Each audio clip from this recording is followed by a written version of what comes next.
What's happening, guys? Jay here, and today we have another Zoids HMM review. This time it's the HMM Storm Sorter. Now, for everybody's information, the one you're seeing in my screen right now, in your screen, is the Storm Sorter Alar Barone version. So for those unaware, there are two variants of the Storm Sorter. One is the Alar Barone version, which is a Kotobukiya shop exclusive way back in I think 2016. And then you also got the regular HMM Storm Sorter that comes in black and silver.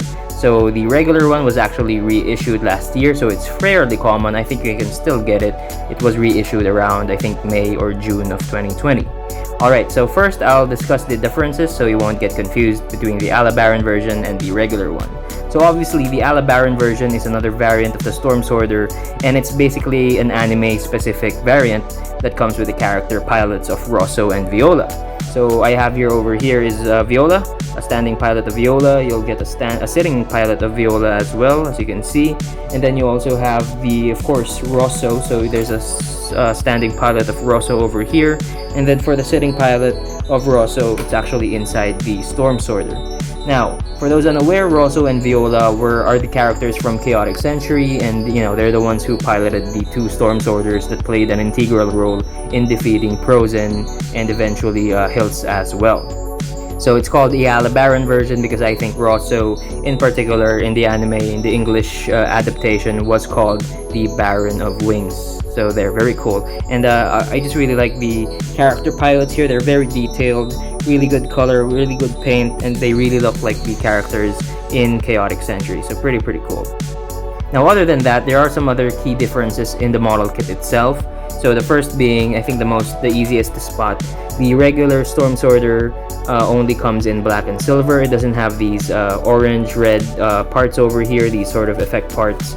So the blades in particular, for the Alar Barone version, you can get them in orange, or you can switch them out in red as well. So that goes for the blades, and also for the horn over there. So the horn extends a bit, and you can get that in orange or red. I like the orange and red combination over here because I think the orange blades here show that the Storm Sorter is actually flying at a high altitude, and it's really emitting heat. It's really absorbing a lot of heat because of the friction of the air pressure, something like that. So I find that really cool. You also get the red parts over here for the neck and for the feet claws over there, and also of course these sort of wings over here. You get those in red. Again, in the regular one, you get all of that in black. Now, another key difference is for this model kit, for the Alar Barone version, you can actually get these sort of missiles by the wings over here. So let me just show that. As you can see, so these three missiles here on each wing, you get that with the Alar Barone version, but you won't get that in the regular one. So really cool there, as you can see over there. And then finally, for the Alar Barone version, you get a free Kotobukiya flying action base. So if you're gonna get the regular one, be sure to save a little more money just so you can buy an action base separately. That's really quite a bummer for that one, because I think the best way to pose a flying Zoid like the Storm Sorter is obviously through an action base. So I think you really need to buy an action base for the Storm Sorter. Alright, now that's out of the way, I'll now discuss about the three areas of the model kit. The first being the plastic quality, the second being the build, and the third being the size and the price point, whether it's worth it or not. So first, let's talk about the plastic quality. Now, you really only have two opinions about the plastic quality. You either like it or you don't like it. Why is that? So you don't like it because you're not a fan of the metallic injection. You think it looks funky, it looks weird. But if you're like me who likes it, because I'm a sucker for shiny things, and I think the shiny metallic finish that they gave the Storm Sorter, the metallic injection to the plastic, I think it's so good. It's very accurate to the ones we saw in the anime, the design, because again, the Storm Sorter is a Republican Zoid, so like the Ultrasaurus, the Mad Thunder, and also the Gojulus, it really needs that metallic shiny finish, and I think Kotobukiya did a great job opting for this one instead. But of course, there are some model kit builders out there, particularly ones who like to paint their model kits. I think they would prefer a duller plastic maybe, or something that's more matte.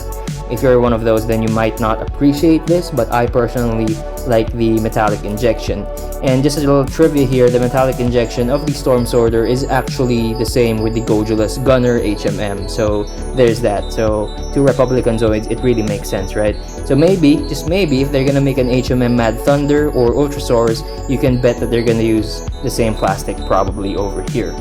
Other than that, the other plastic are pretty much the same. So you get the standard plastic quality of Kotobukiya, really cool. The action base of Kotobukiya is really solid. This used to be solid, but right now I think it's a little wobbly because, you know, this has been a model kit for like 5 years, so I think it's not that stable anymore. But I remember this was really strong back in the day, so there's that. Otherwise, you know, everything is really much the same for Kotobukiya. You get some good color separation, not the best, but yeah, just enough to justify the design of the Storm Sorter, so that's really good.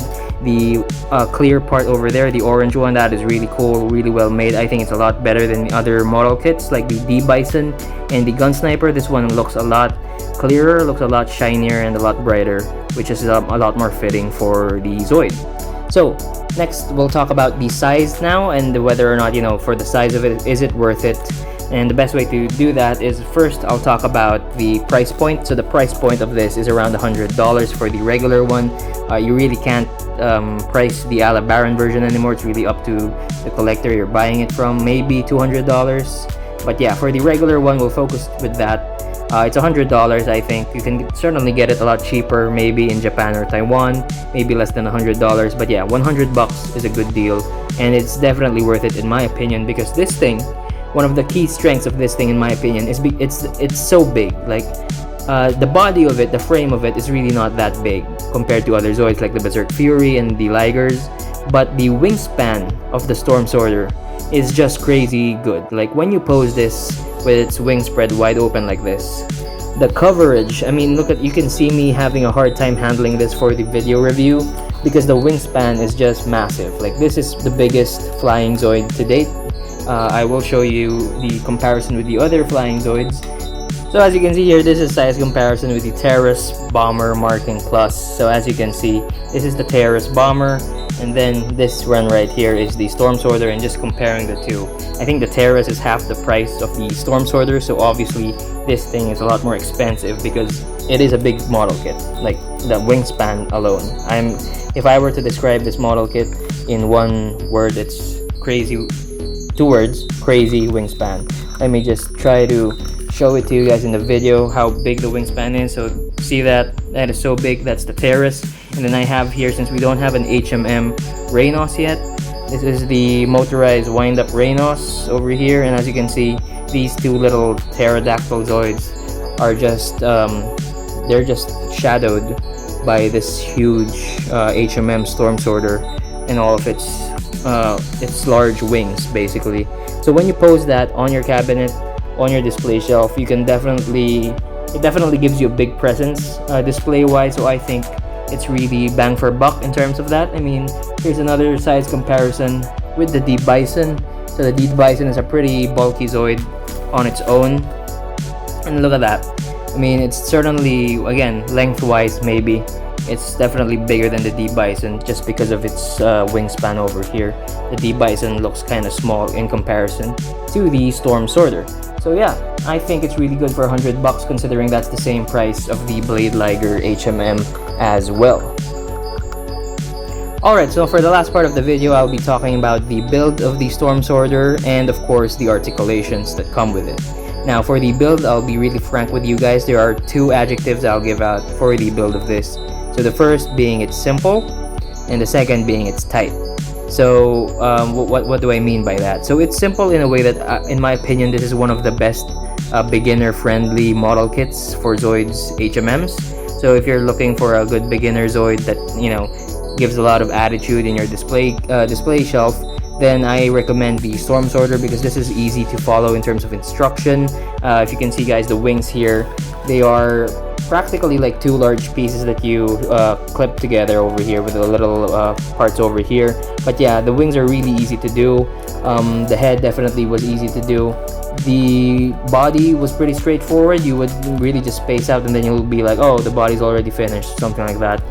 One of the difficulties only being the legs.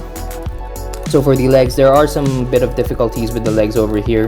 There are small parts here and there's a lot more articulation than usual. So of course there's going to be a lot more complications with the legs. But otherwise, it's pretty solid and it's really easy. Now, I said this thing was tight or is tight because yeah, it is.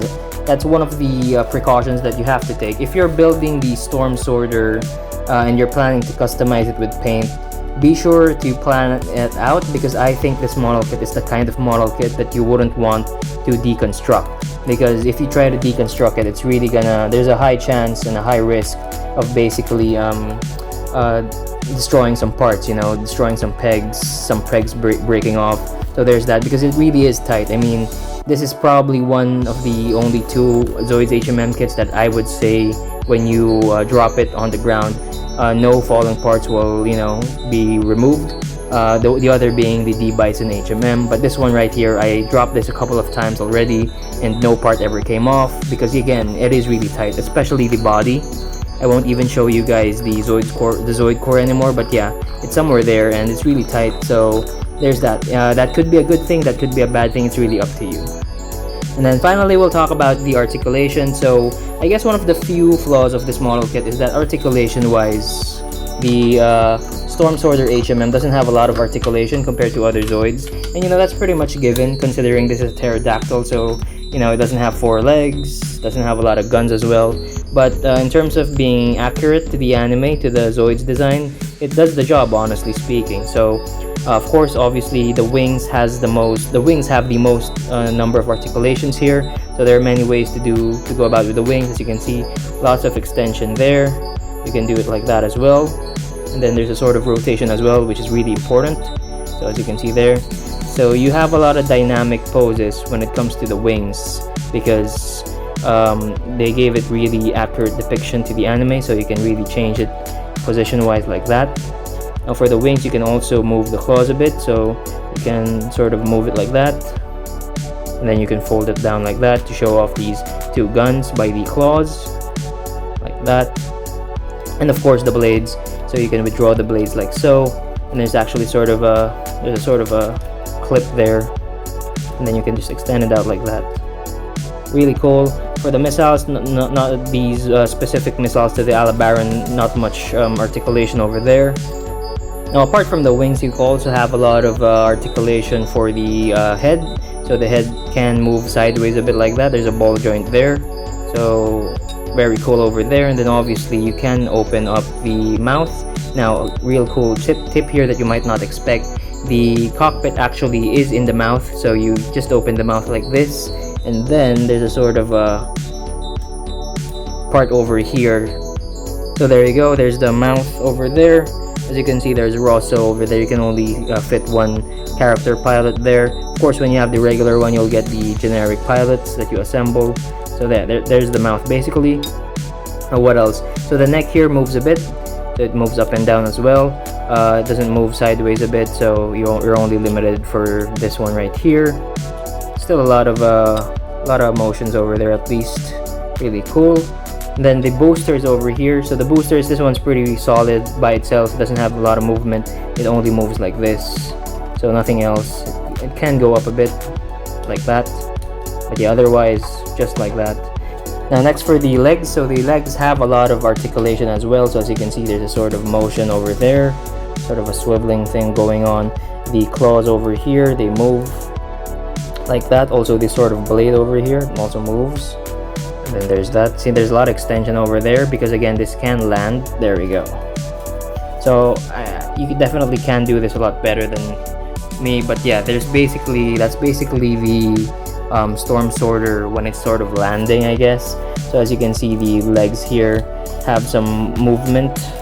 The armor over here can open as well, sort of like that. So that's really cool. One thing cool to note is actually, you see guys, these slits over here, So these slits, when you actually pose the Zoid in a flying way, this actually connects to the armor piece over here. So it's almost like a signal that it's sort of streamlined with the Zoid. So as you can see, there's a sort of teeth over there, and then you can just like snip it like that. It's really cool. Just a minor detail that I really appreciate. Really nice. So again, there's that. There's a sort of peg there, and it just clips on like so, like that. Really cool. But yeah, if you're posing this in a landing way, again, you can move the armor like that. And then for the tail also, the tail has a bit of movement, not a lot, but yeah, it kind of opens up like that just to show some detail over there. Nothing much really. So there's that. Now, the final thing I'd like to point out, you can pose this in a different way, in a sort of landing way, and they actually give you these sort of extra parts over here. So what you do with these extra parts is that you basically substitute it with some of the parts over here for the claws, and what happens is it basically acts as a sort of landing pad, so the claws touch the ground as if the Zoid is actually, you know, landing. So you can get these sort of free parts over here. I'll show you guys a photo here real quick. So that's how it will look like when you substitute it. I actually think it's pretty cool. I guess it's not the best way to, you know, pose the Storm Sorter HMM, but I think it's a really cool addition that they can give you that. So at least if you have the money for a second Storm Sorter, if you have two Storm Sorters, one can be flying and the other one can be sort of landing on a diorama or something like that. So that completes my review, guys. Overall, I would definitely recommend the Storm Sorter HMM if you can get it for a good price point, which is around $100, maybe even cheaper. But yeah, certainly I wouldn't pay more than that. Articulation wise, again, it's not the best Zoid out there, but for me as a display piece, this thing really rocks, especially with how big it is when it's flying on an action base. So that's it for today, guys. I hope you enjoyed this review. If you did, please hit like and subscribe to watch our reviews. We'll be making more content down the line. Thanks for watching, and I'll see you guys next time.